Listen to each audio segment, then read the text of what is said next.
everyone, it's story time. Story time with PJ, because I'm PJ.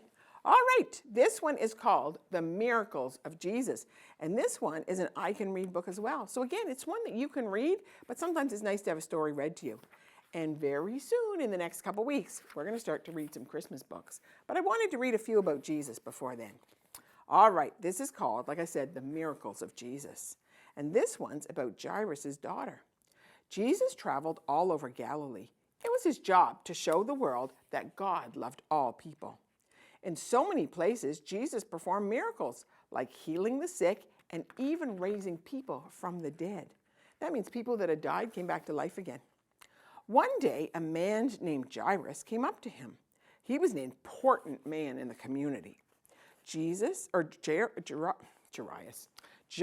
needed help from Jesus. I don't know what kind of help he needed.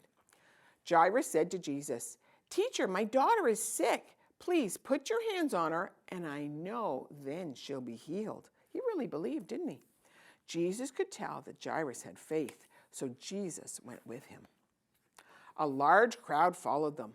A very sick woman was in the crowd. She reached out to touch Jesus' clothes.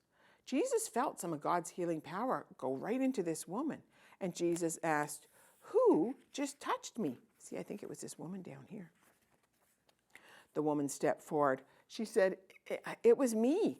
Jesus smiled, and he said to the woman, "You are filled with great faith. Go in peace." And Jesus kept walking. Soon, some people ran up to Jairus and Jesus. They said, "Jairus, your girl has died." But Jesus said, "Come, Jairus, let's go. She's just sleeping." And they continued walking to Jairus' home. I wonder what poor Jairus thought. Jesus and Jairus walked into the house. They went to see the girl. Jesus said, "Little girl, get up." And she got up. Jairus' daughter was alive, and Jairus' faith surely grew. Jesus left Jairus and his family and continued to travel and to teach. One day, a large crowd was following Jesus, and they listened to him preach. Look, that's the crowd there. That's a large crowd, isn't it? Jesus and his disciples were tired and hungry, but Jesus had a plan. He said, "Let's find a place to rest. This will be good for us." So Jesus and his friends got in a boat and sailed for a while. Soon people on shore recognized them. When Jesus and his disciples arrived back on shore, there was another huge crowd. So Jesus began to teach again. Soon it was very late. Everyone was getting tired and hungry. One of the disciples said, "Jesus, send the people to the nearest town to get food. It's getting late."